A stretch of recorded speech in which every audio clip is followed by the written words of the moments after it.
This is a Magnum 44, one of the most powerful handguns in the world. It was one item of a massive cache of arms confiscated by police at a house in Belmont this morning. Join Ray Deneen and Anna Manzoni for all the news tonight at 6.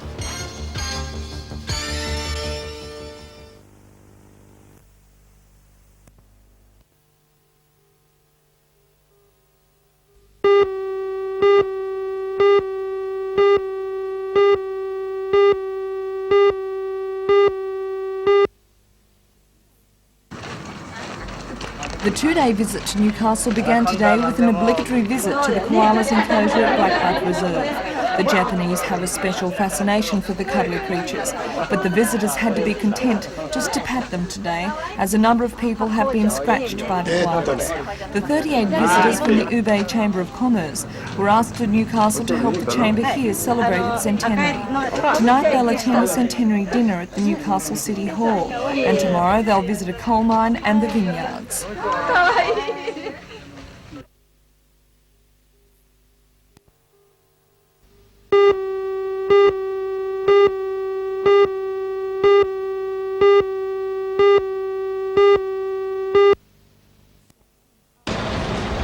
After a number of alternatives, the Chamber of Commerce decided to give Newcastle a park. Enterprise Park on the corner of Watt and Scott Streets still needs finishing touches, but the ceremony went on regardless.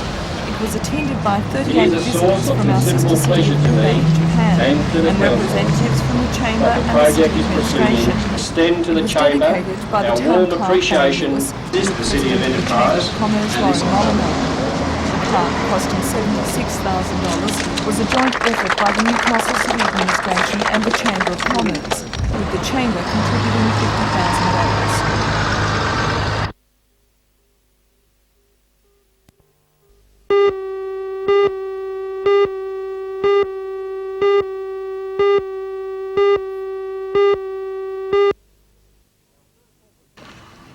Pomp and ceremony took over at Newcastle Police Headquarters briefly today as the men were honoured at the medal presentation. 4 officers were awarded the National Medal for 15 years diligent service. 7 men received the clasp to the National Medal, which denotes a further 10 years hard work with the force. A small number of guests, local parliamentarians and dignitaries and police officers were present as the Superintendent of the Newcastle Police District, Superintendent Gibson, made the awards. Superintendent Gibson retires at the end of the month after more than 40 years service. He was honoured today with the National Medal.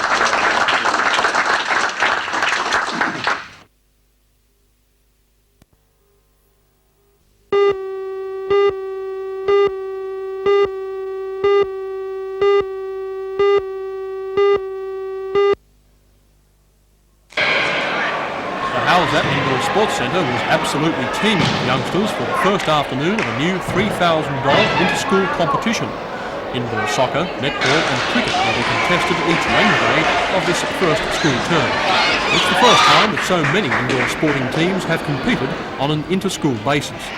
Initially, 5 schools are participating thanks largely to the footwork done by Howzat's General Manager Bill Ryan, who promoted the idea from the school heads through to the pupils. I suggested he no doubt had plans to make the competition a long-term venture. We hope it'll be a long-term thing. It really depends on how we manage it and how the schools enjoy it. We hope it'll be a 3-term thing too. In fact, we are going to propose it to the East and West Lake schools in term 2 and 3, and then have it back here for the Newcastle zone schools in term 1. That's excellent. That's what I want.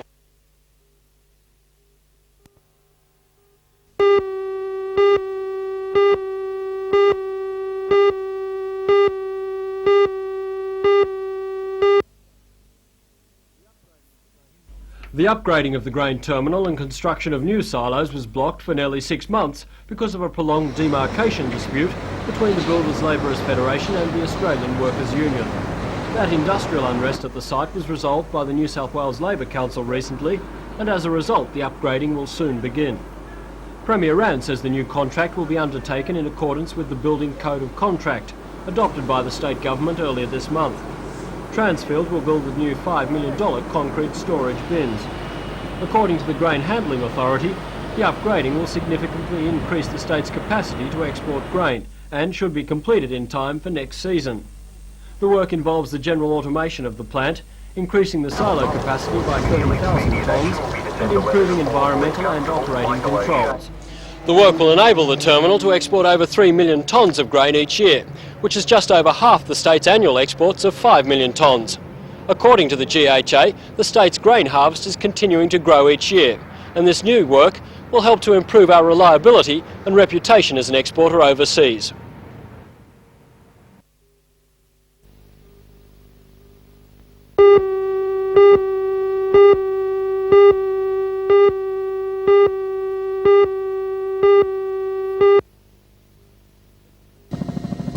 The BP contract announced today involves coal to be supplied from its Howick open cut, which lies 4 kilometres south of the Bayswater site.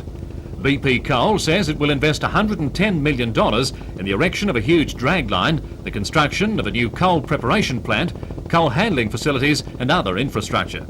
The Howick mine has been in operation since the mid-60s, supplying coking coal for export. The Electricity Commission contract will enable the company to exploit lower quality steaming coal deposits in its holding there.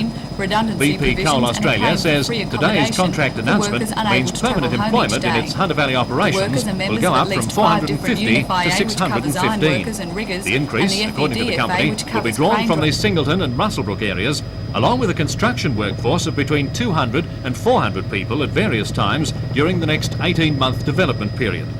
The Bayswater power station itself is on schedule. 2 of the 4 units have already been commissioned, a third will be in operation later this year, and the last of the 660 megawatt units will be up and running early next year.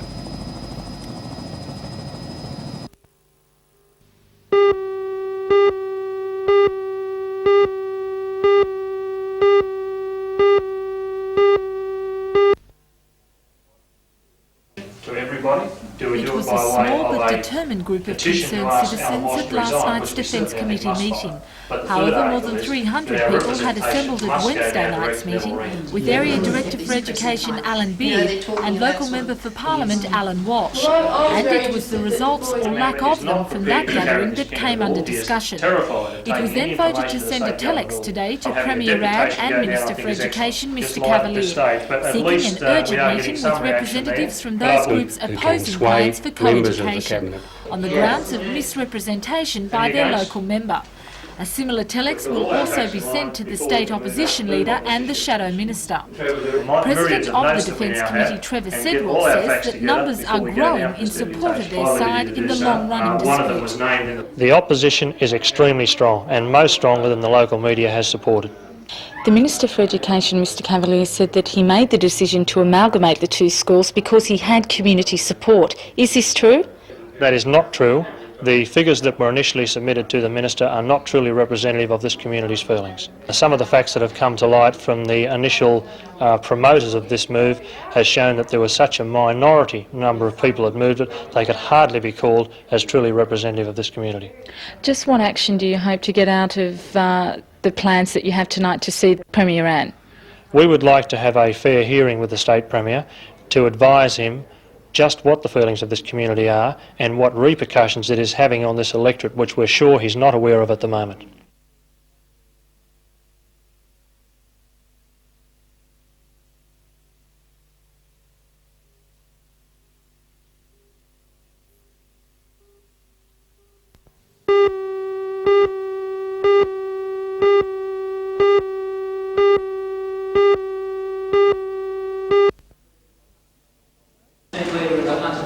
Known as Drug Use in Society, the program will cover a wide range of drug-related issues, including law, health, prevention and treatment.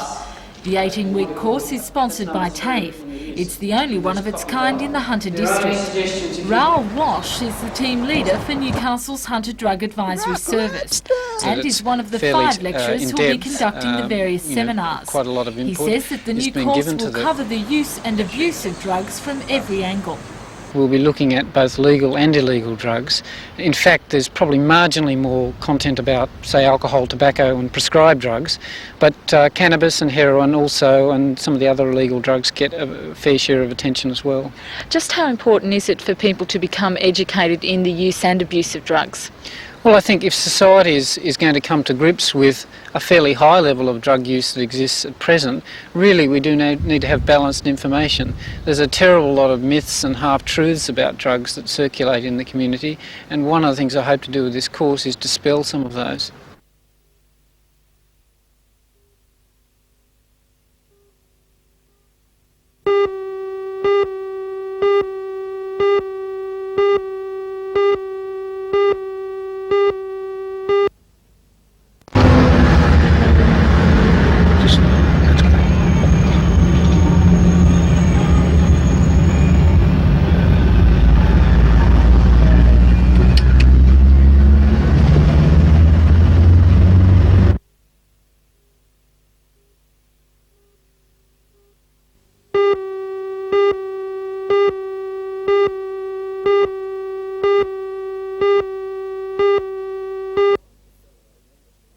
On for a fellow like Randall for another and Newcastle has a direct connection to Australia. My brother Randall is on starboard winch grinder on Australia 3. What's the qualifications to get a ride on something as fancy as that? A lot of dedication and I think the will, the want to do it. Plus the physical strength to do it, I suppose. Plus the physical strength and size, wanting to do it, you know. And what's the commitment? Commitment's 6 days a week, 12 to 14 hours a day, mostly training and learning to sail to perfection. Yes, they must react, I suppose, to their particular task exactly when it's required. You need to be big and strong and extremely fit, I'd imagine. Exactly, and operate under extreme pressure without any faults. What about the remuneration? Are they well paid to be in this? No, it's not the money they're in it for, it's really the love of the sailing, and they're certainly not in it to make their first million.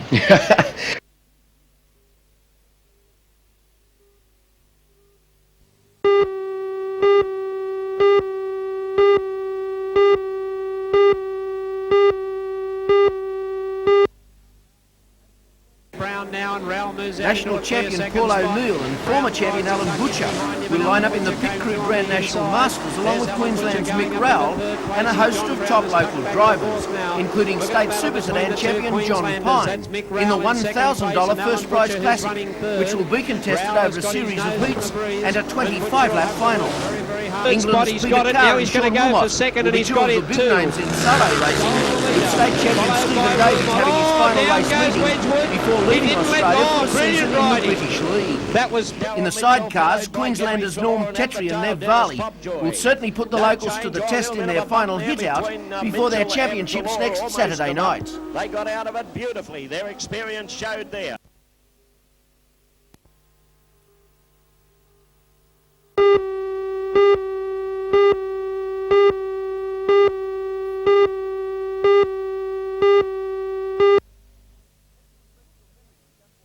Let's refresh your memory on just what happened with a look at the last few strides of the Star Kingdom Stakes, with the $100,000 colt on the inside, and see immediately that it's in trouble, and may have been for the full journey, according to jockey Jeff Challen. It was certainly lame when it pulled up, and the worst was thought to be the case, a broken pedal bone. All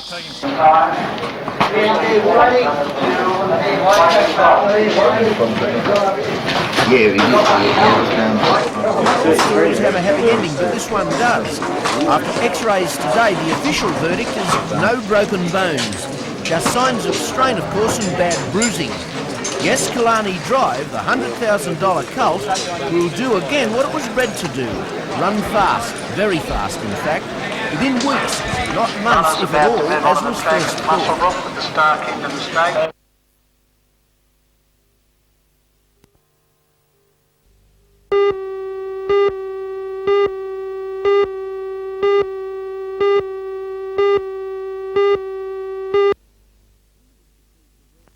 Lindemans achieved a rare result. Their 1973 Hunter River Burgundy Bin 4810 won 3 trophies altogether, the best red wine, the best Burgundy and the best red Burgundy of the show. And as well, their 1968 Hunter River White Burgundy Bin 3470 was named the best white Burgundy in aged vintage classes. Nearby Vignerons Tyrrell's had the best champagne in the Prestige Wine Show.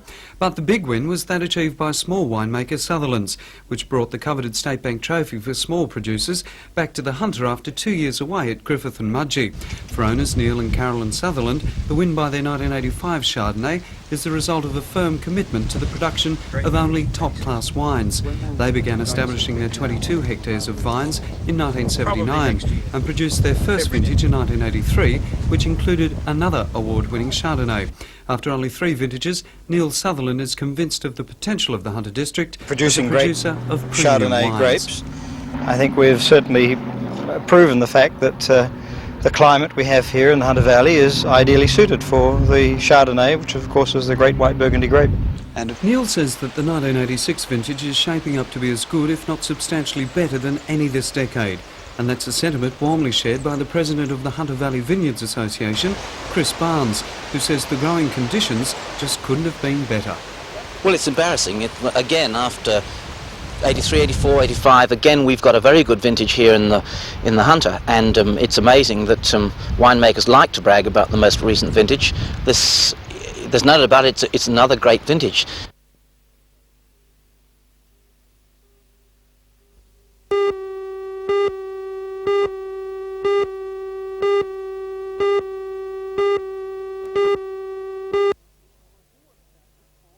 You want to count. This sport is practically brand new to Newcastle. It's European handball, and if certain plans are fulfilled, we'll be seeing a lot more of it here. The Indoor Speed Soccer Centre of Cardiff, along with Cardiff High School sportsmaster Paul Davis, plan to make the Olympic sport of handball a popular addition of the Newcastle sporting calendar. These Cardiff High students demonstrate what it's all about, which is basically playing a non-violent combination of basketball and netball. On Saturday night here, handball will be on in a big way, with a selection of Newcastle's top league, union, rules, soccer, basketball and netball teams fielding the handball combinations in an exhibition tournament.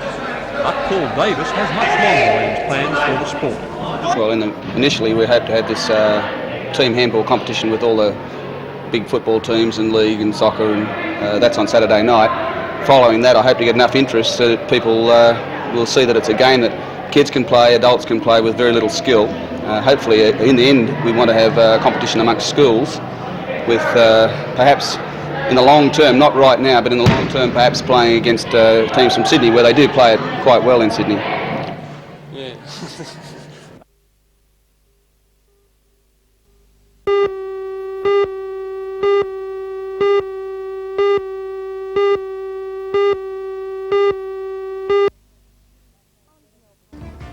I'm Janelle Provost. Like most relatively new machinery, the stackers and reclaimers at the Kooragang Coal Services are still under warranty. But that warranty finishes in the middle of the year, and before it does, the Kooragang Coal Services invited the manufacturers of the machinery to come over and take one final look. Join Anna Manzoni and John Church for all the news tonight at 6.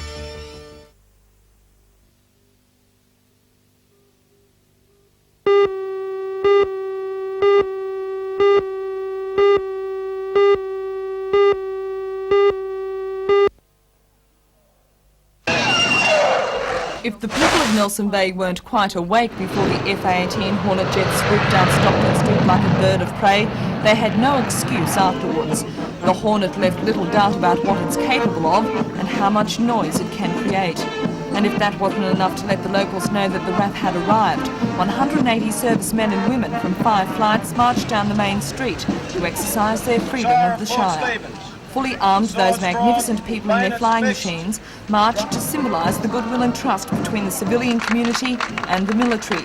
Freedom of the Shire was granted to the RAF at Williamtown in 1976, but this is the first time it's exercised that right. Meanwhile, the winners of the Rose Farm Charity Contest were announced today. Charity Queen was Tanya Morfu, Tracy Bryan was named Charity Princess, and Miss Personality was Lee Lawless.